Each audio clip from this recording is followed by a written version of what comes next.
Everyone, thank you so much for joining today. We're starting to see people trickle in.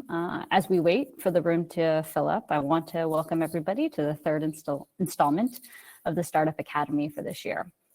As a brief introduction for those who are new to it, Startup Academy is something that we started a few years ago in partnership with Cooley LLC, and the whole purpose of this series is to be by founders for founders. It's meant as an opportunity to learn from some of the best startups that are successfully building an early education, K-12, higher ed, and corporate learning spaces.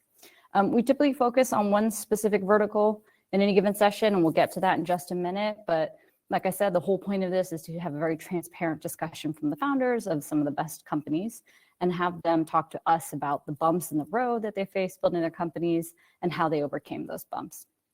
And again, this is also for founders, meaning that the audience here are also people who are starting very early stage startups or who are working to build those startups and transition them to scale into very successful organizations. So today we're extremely excited to welcome two great speakers who are going through that journey themselves and specifically have decades of experience navigating the different funding landscapes.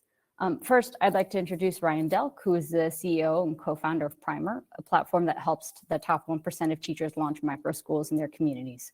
Ryan has spent the last decade building tech companies like Square, Gumroad, and Omni, and knows this learner journey firsthand, being homeschooled himself from kindergarten through 8th grade. And then second, we also have Will Seeley, who is the CEO and founder of Summer, an end-to-end student loan and education assistance platform that saves eligible employees on average $45,000. Will also has deep expertise in this space as a former policy expert at the Consumer Financial Protection Bureau, a former member of the Dodd-Frank Act implementation team at the White House, and finally, as an early employee at SoFi. So with that, welcome Ryan and Will. Thanks for having us, Jennifer. Very cool. So we're going to start off, we're talking today about funding and the different landscapes and all sorts of policy and legislative issues that education technology startups can face. Both of your guys' businesses rely heavily on different sources of capital, some of them at the federal level in the case of Summer, or at the state level for Primer. But for maybe kind of question for both of you is, how do you guys think about navigating changes in legislation and policy? Is this something you can even prepare for? If so, how do you do it as a company? Ryan, you want to take this first stab? Sure. Yeah, the thing I think that's, there's all the obvious things you want to do around making sure that if there's anything critical to your business from a legislative or policy perspective, you're on top of it, you have good lobbyists, all those things. So we'll ignore all that for now. I think one of the counterintuitive things that we've learned is it's actually not that hard to become the sort of intellectually honest, good faith partner that legislators will actually come to and have a conversation with you and say, hey, we're thinking about doing this. What do you think about it? Does this feel like good policy? I think legislatures and in state legislatures in general and federal as well get this very bad rap that they're somehow just like, completely intellectually dishonest individuals that just like screwing people over or something. And it's actually not true. Like most of them are doing this at a very high opportunity cost. They could be doing a lot of other things with their lives and they're choosing to, serve, especially at the state level. It's not a glamorous job. And so most of them actually are like altruistic people that want the best for their constituents. And if they're used to interacting with so many people who operate in bad faith, who ask them for these favors, and they're not intellectually honest, they're ideological. And what I found, especially in the work that we do, is that when you can kind of become known as, and it actually is very quick, you can establish this sort of like reputation in a couple of weeks or a couple of months as someone who is intellectually honest and who is not ideological and who actually wants to be, sort of a proponent of good policy, be a thoughtful partner. They'll actually give you a heads up on most of the things that they're considering working on because they want your feedback and they value your feedback and they think that you'll actually be accretive to the process and make it better legislation and better policy. And so I would encourage you, if you're operating in a heavily regulated space, find a way to build those relationships and you'll get far better kind of intel and signal and ability to shape policy than you would sort of just hiring some outsourced lobbyists and like hoping that they go do your bidding for you, because it's actually quite easy to cut through the noise. So in addition to all the kind of like standard practices, I think that's one that maybe it would be interesting to this audience. I think Ryan hit the nail on the head. I couldn't agree more with how he framed that. I'm just trying to think about ways that I can add to it and move the ball down the field. So one thing I'll say is if you're in this room and you're a founder and you're trying to build a business, you're trying to go from 0 to 1 before you can go 1 to 60. And the thing you need is proof points. You need clients. You need revenue. You need to be able to grow the snowball effect. Finding time to talk to government leaders is not usually your go-to move in that environment. So I just want to call out that if you're listening to this and you're like, I don't even know where I'd fit it into my schedule, let alone how to do it well, I think that's normal. I think that's real. The thing that I will say is don't stress about that. Don't say, oh gosh, now I need to do this every day. I need to do this every week, every month. There are ways to do this more effectively that fit into your overall schedule of everything else you have to do on the fundraising front, customer development front. And I will say, like anything in startups, it's an experiment. You have to approach it as such, and you have to find a way to fit it in and evaluate what's working for you. I have as many success stories of how I was able to work with legislators or policy people, the bureaucracy, to be able to further our business goals, as I have failures where I tried something that didn't work and it just wasn't successful. And it is like building anything else at your company. You have to try it. You have to put yourself out there. You have to experiment, and it might lead nowhere. But I have, a few examples where it's led to 8-figure deals. And it took 5 years, but the opportunities came. And so, early in the pandemic in 2020, I invested in building relationships with policy leaders whose hair was on fire. Not exactly the best time to engage people, but I positioned myself as an expert in the area of student loans and education costs for constituencies at the governor's level, at the local elected level for city councils, as well as mayors. I just reached out and said, I can be a resource to you now. It's a crazy time. Student loan policy is rapidly changing. And some of those relationships that I built in 2020 have come back 5 years later to become some of our biggest clients and our biggest partners, and are out advancing our business. But I didn't approach it in a sales capacity. I approached it as, hey, I want to be a thought leader. I want to help you through this, as Ryan so well articulated. And by not putting it as a sale, not like, hey, I want some end out of this, I need something from you, but rather more volunteering yourself as a resource, those individuals built trust with me. I built trust with them. We built a real relationship. And then years later, the partnership opportunities followed. And so just something to think about, that if you're looking for quick wins, you're looking for quick action, this is probably not the avenue that's going to get it for you. If you're looking to put in the work and build meaningful relationships over years, it could be an incredible catalyst for your business. But you just have to know that the timeline is not going to be weeks, months. It's going to be years.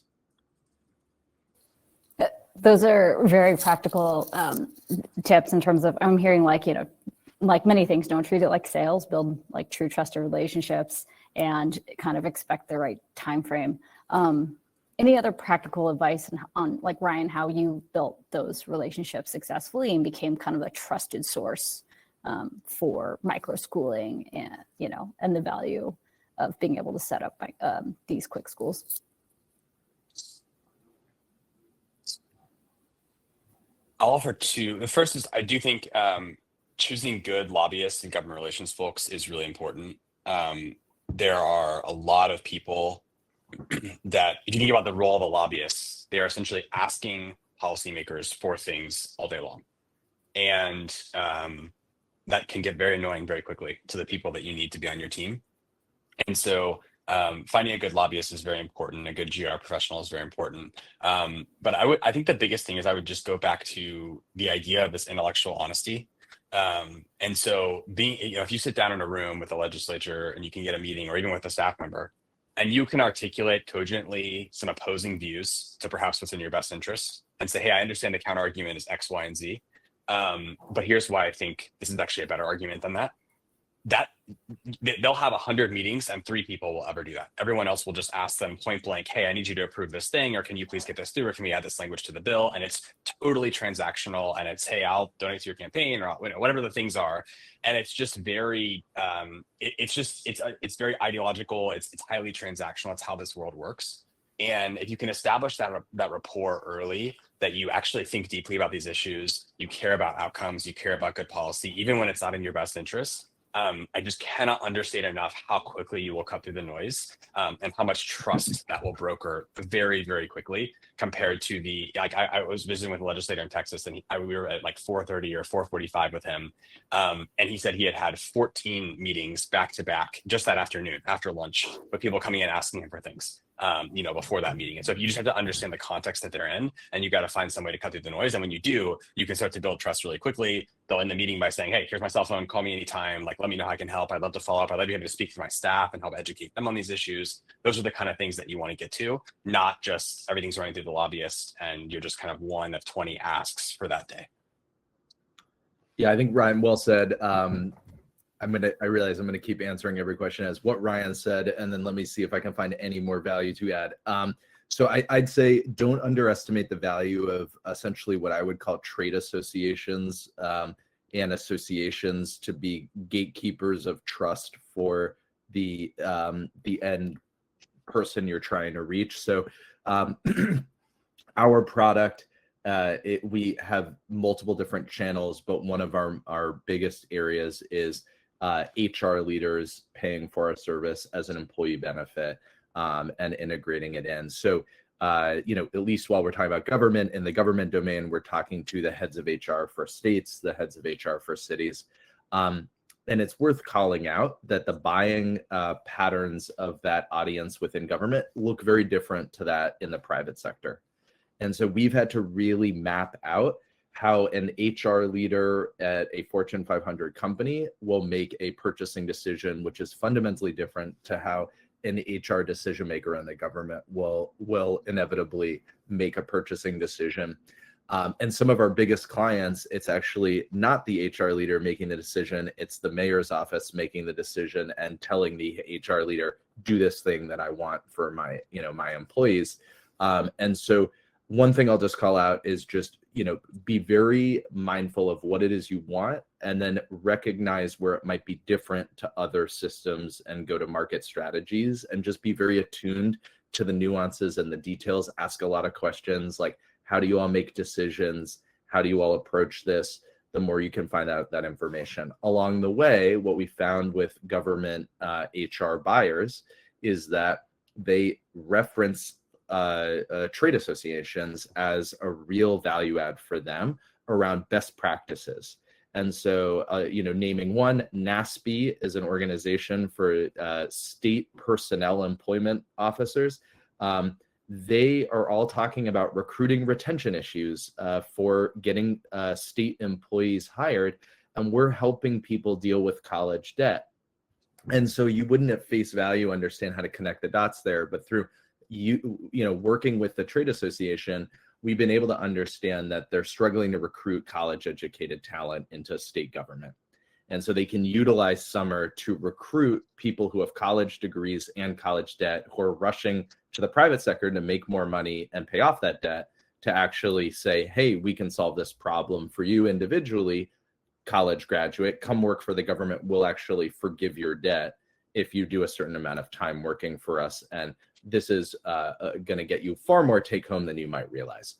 That pitch we worked on with the association, connecting what they knew was a scan of 50 states' problems with the pitch that they thought would resonate most with those 50 states.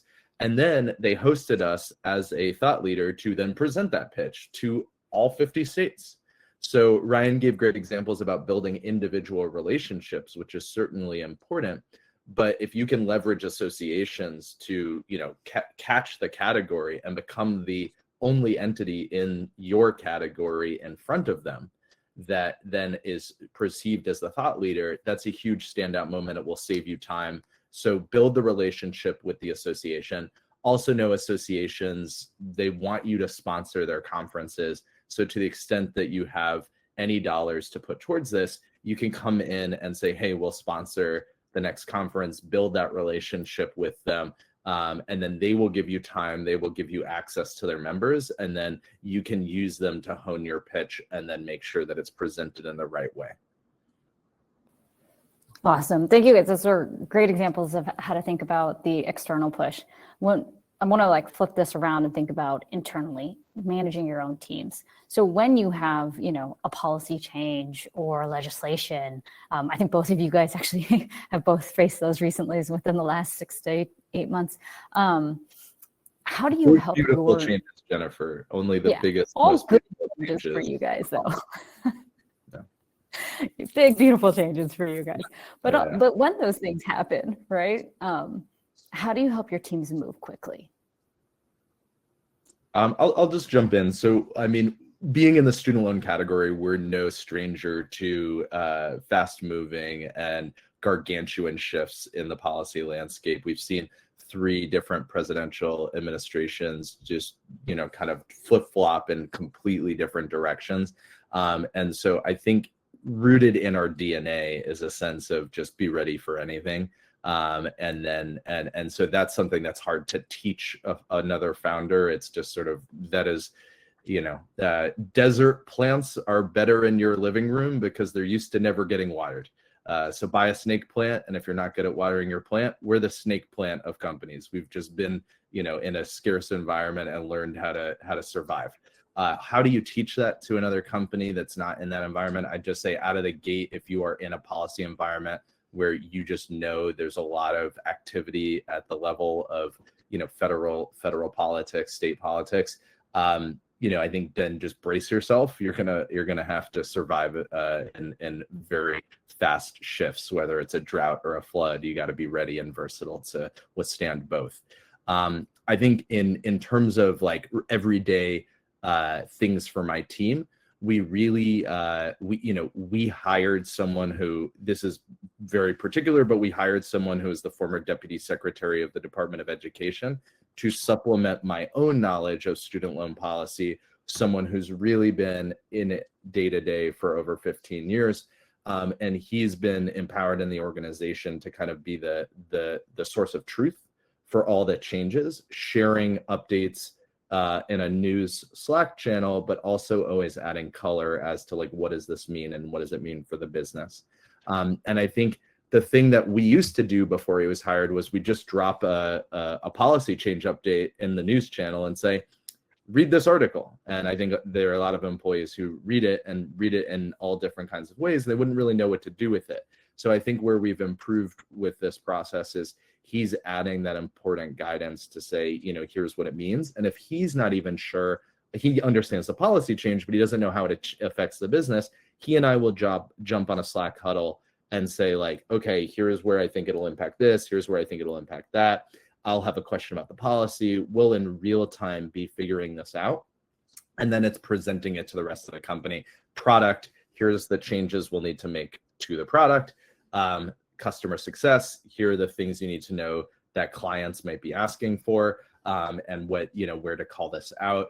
Comms and marketing, here are things that we want to push live on social channels. And customer team, here's what we want to make as updates to the newsletter. And so for us, a big part of our brand is thought leadership. And so being able to harness these changes, we always say, at the end of the day, the policies will change. The one constant is that we'll always be the first ones to offer the guidance on what to do about it, with the expertise and the confidence of knowing that we're going to have the cleanest, clearest understanding and portrayal of the changes and how they're affecting people. And we've heard that play out in terms of our clients say, we know that when we see changes, we go to you. We go either to the emails you'll send or the LinkedIn profile that is going to give us the updates that we need to understand. And that's helped us become differentiated in our category, as using that and harnessing that as a differentiator, all with the client saying, Summer's the expert, and we need the expert and the expert guidance. So really, I think it starts at the top. You need, as a founder, to set the example and understand how to harness that as a tool.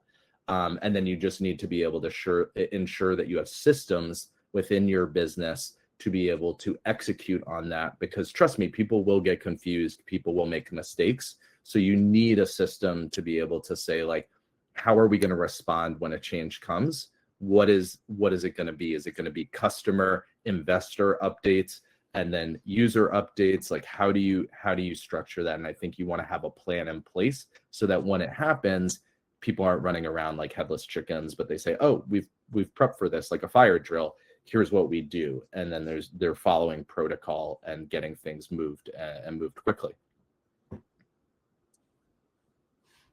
Right. One thing I'll add is, very quickly, I think a big part of being a founder is insulating your team from unnecessary thrash. And it's like the roller coaster of policy, especially when policy changes can really impact your business. I think it can just become incredibly toxic when the entire team is riding that roller coaster. And so our posture is typically the leadership team will be very in the loop on how policies will impact Primer. If there are any policies that are kind of currently being voted on or explored, we will have plans in place for both outcomes at the leadership team level, but we will almost never, be kind of like the team's not like live streaming, every single vote on something in the office and like waiting with bated breath. Like, we really try to avoid those moments as much as possible. Obviously, people hear about things and they want to know how they're going and all that. But I think that, there's enough thrash that happens at startups just in the nature of trying to build it, that it's you as a founder, you want to insulate your team from as much of that unnecessarily as possible. That's right. I appreciate that. I think prioritization at all different levels, right, is incredibly critical for your startup. Yeah. So like you said, it's about helping your team focus where they need to be. One of the things that I find really interesting is education is a highly political good, right? Like, even when, at Photomath, there was even legislation around when, and debates around when you should be teaching algebra. Like, it boggled my mind that level of math detail can be politicized, but it really can't. So I'd love to hear how you guys think about, and Ryan, maybe you can start off with this, like, how do you manage or do you avoid your companies being politicized when it's a very kind of political nature that in the spaces you're operating in? Yeah, two thoughts. One is we try to always take a behind the scenes approach. So I don't know if this is going to be publicized beyond just being live, but I'll just speak frankly. I've intentionally never testified. I get asked to testify all the time on state education issues. I've never testified. I don't try to manufacture the viral clips on Twitter to get a bunch of retweets of, me in some, conversation with legislatures. We try to be the sort of high quality, intellectually honest, good actor in the space that both directly sort of counters the strongest arguments against education innovation, and also takes them seriously. And we have now, in most states that we operate in, we have extremely strong proponents of Primer on both sides of the aisle because of that. And we sort of resist, very prominent politicians on both sides will say, hey, come, can you come to this thing and do a ribbon cutting with us? And, can we do some photos and do a video? And typically our answer is no on those things. And we say, look, our job is to empower great teachers to open schools to serve their communities. That's what we focus on. That happens to be something that 85% of Americans are really excited about, regardless of their political persuasion.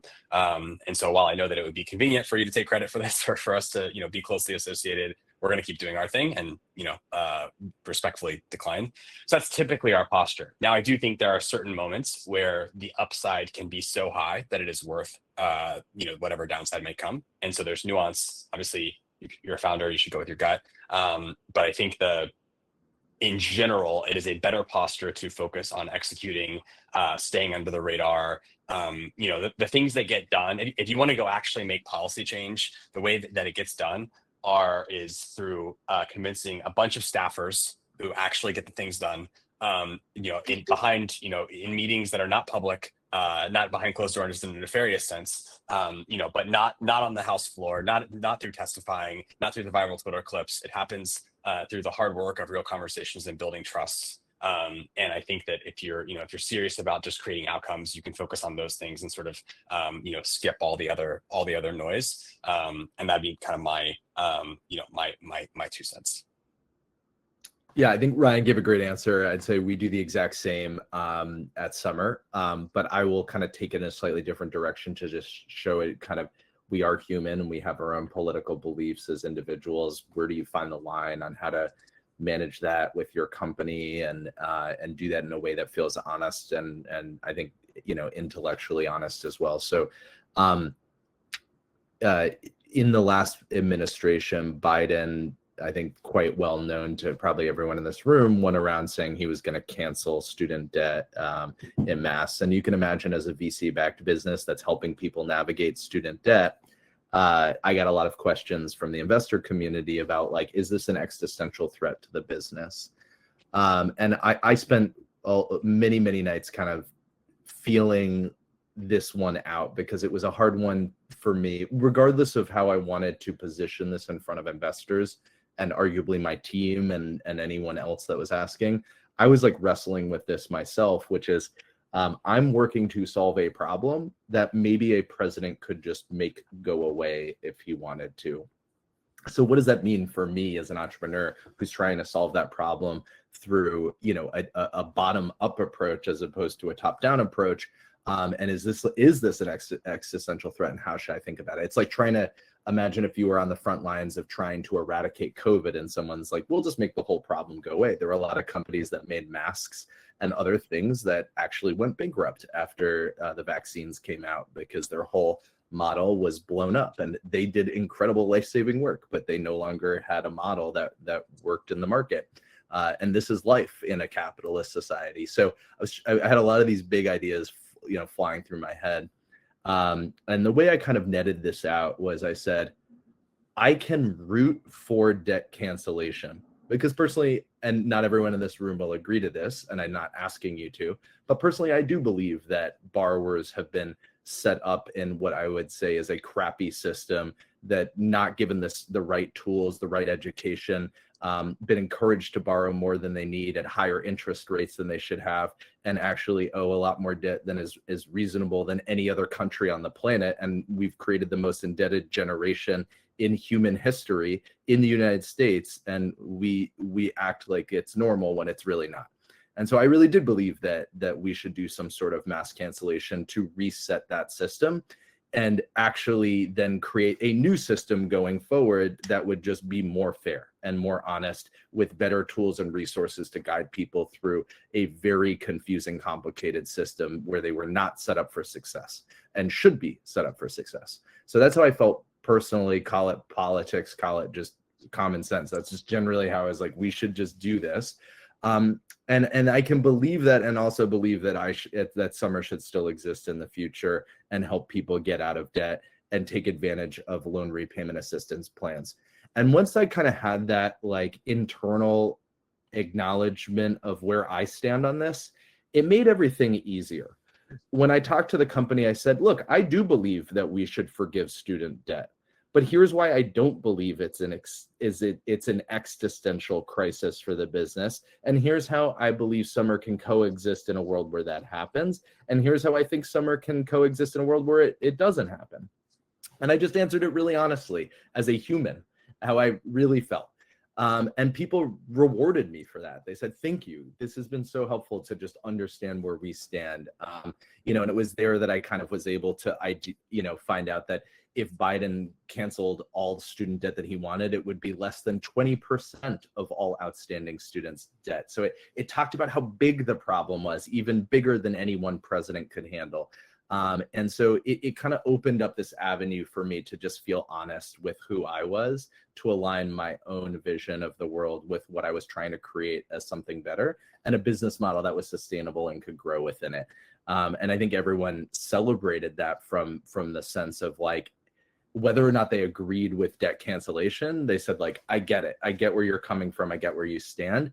And it wasn't so much a political statement as like, this is just how the company can exist in this world. So hard to say that you'll come across such a existential kind of problem, but that is one that surprised me when it arrived. And it took me a while to figure out. And I think if something happens to you that's like an existential politicization of the thing you're trying to do, and you're asking yourself questions about, like, I mean, I have friends who started DEI consulting companies. That's a wholly other different category and can of worms. And they're coming to me being like, well, I'm a DEI consultant. What do I do? And I was like, keep doing what you're doing. Just don't call it DEI, you know? And so we're having these conversations, and it is, you know, it is a tough thing to navigate. So, you know, I'm always a resource. If anyone wants an armchair therapist conversation, I'm happy to chat.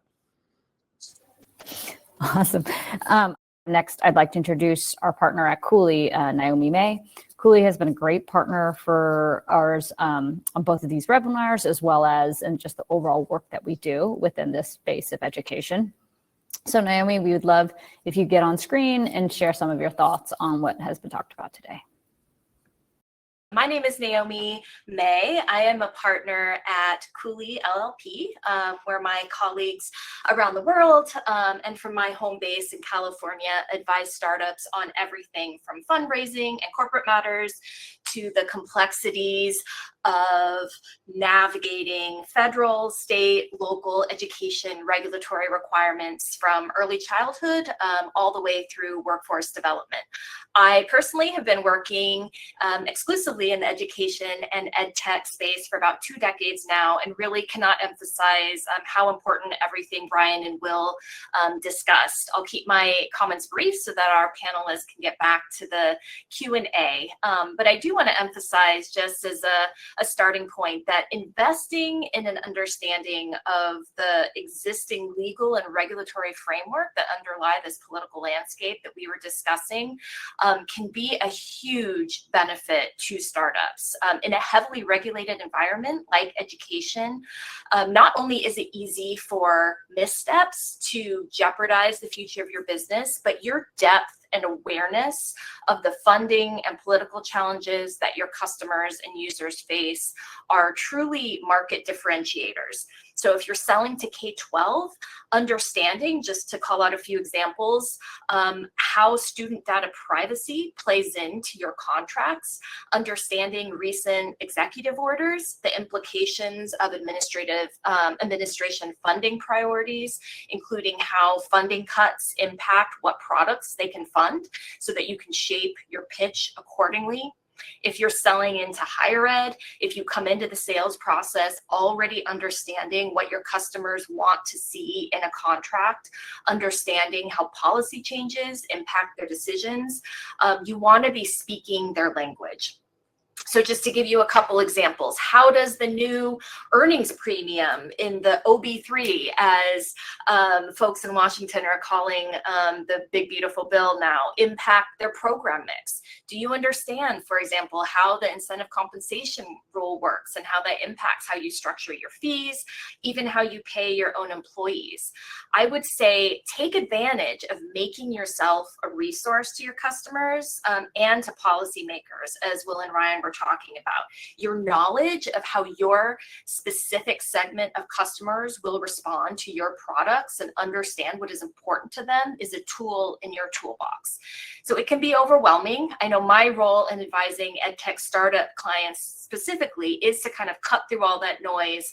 You know, we keep track of all the state laws, all the federal laws, and how they interact and how they apply with respect to your specific product, and say, here's the framework, let's strategize together about how to achieve your goals, how to use all these political and funding challenges, not to see them as an obstacle, but really to use them to your advantage. In many ways, they can be a barrier to entry for many folks because it is a challenging environment, but you can certainly use them to your advantage.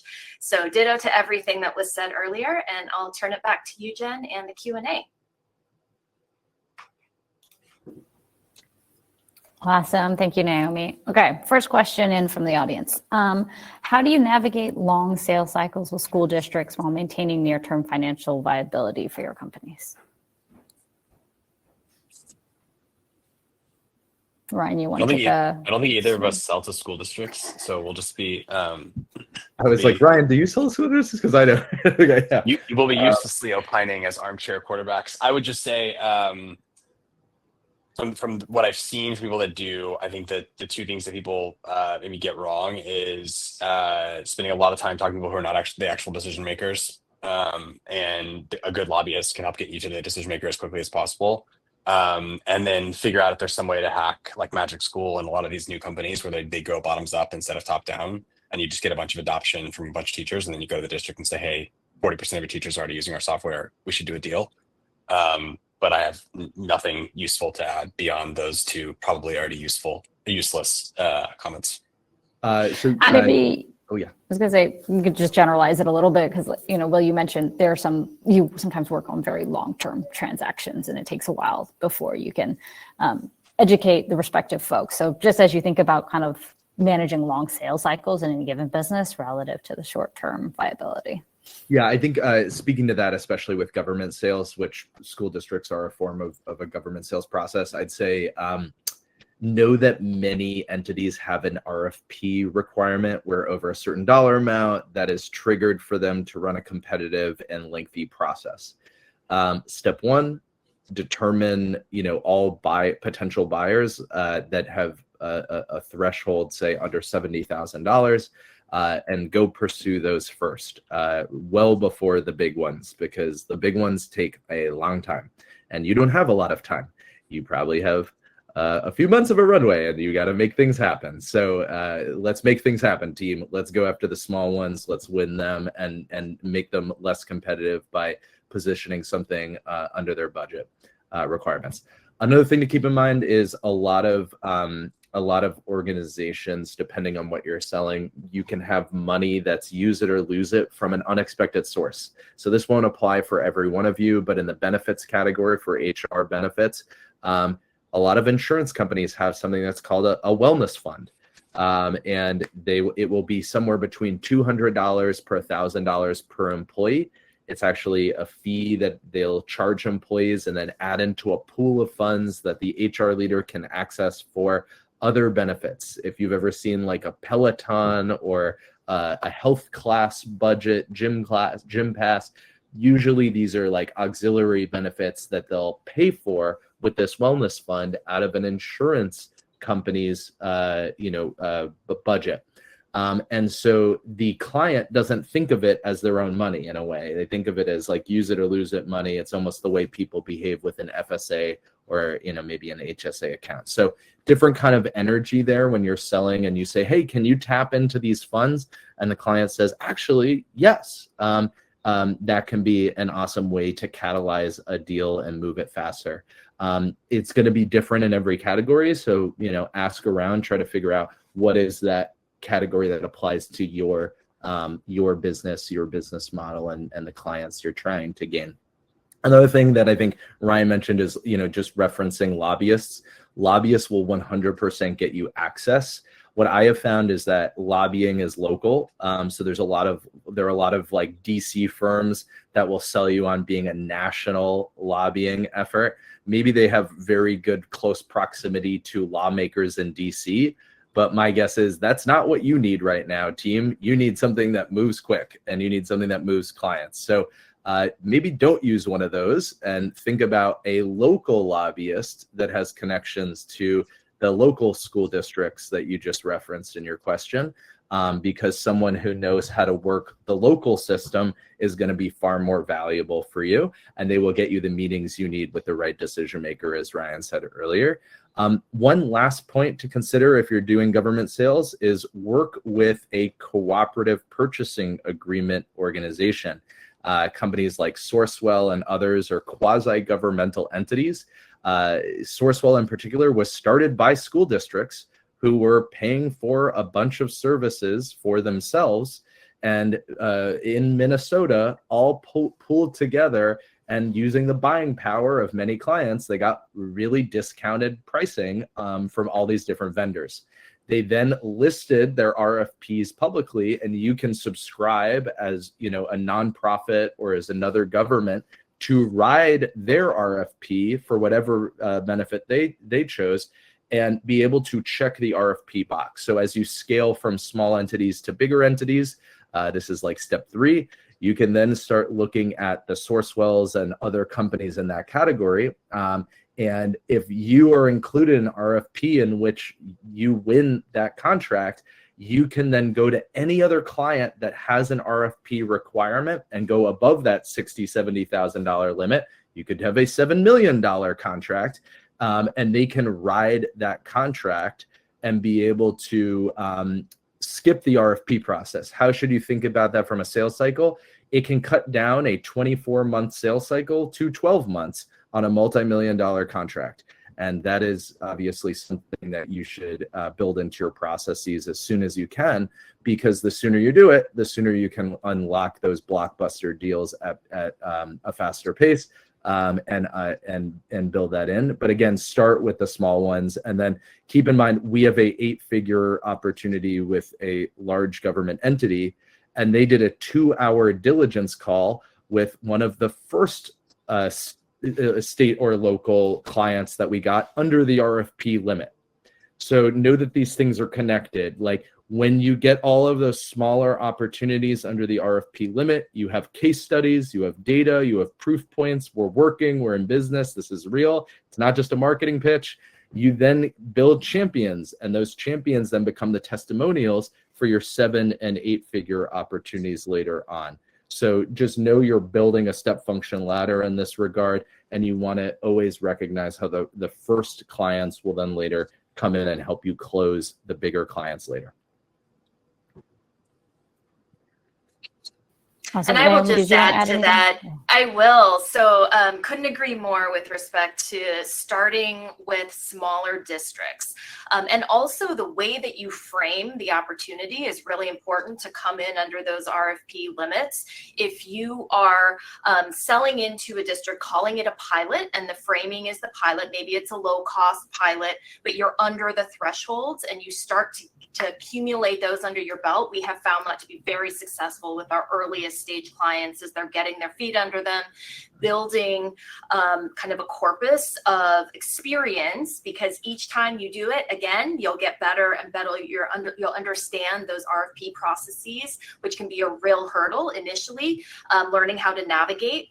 And then as you mature, you're able to utilize case studies and examples from those pilots in a way that enables you to kind of hit kind of a critical mass and be able to move to grow quickly. But yeah, definitely think small. You know, when there's a real tendency to want to go to the bigger districts, but they're also the ones who tend to, at least from my perspective, tend to have in-house counsel, for example, that will take a long time and want to negotiate every term of a contract.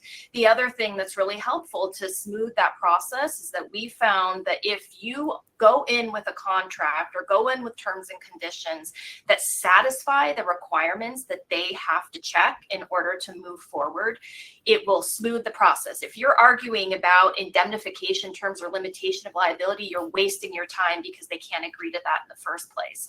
So know where to spend your capital and where to negotiate, and where there really isn't a point to negotiating, because they're limited in what they can agree to.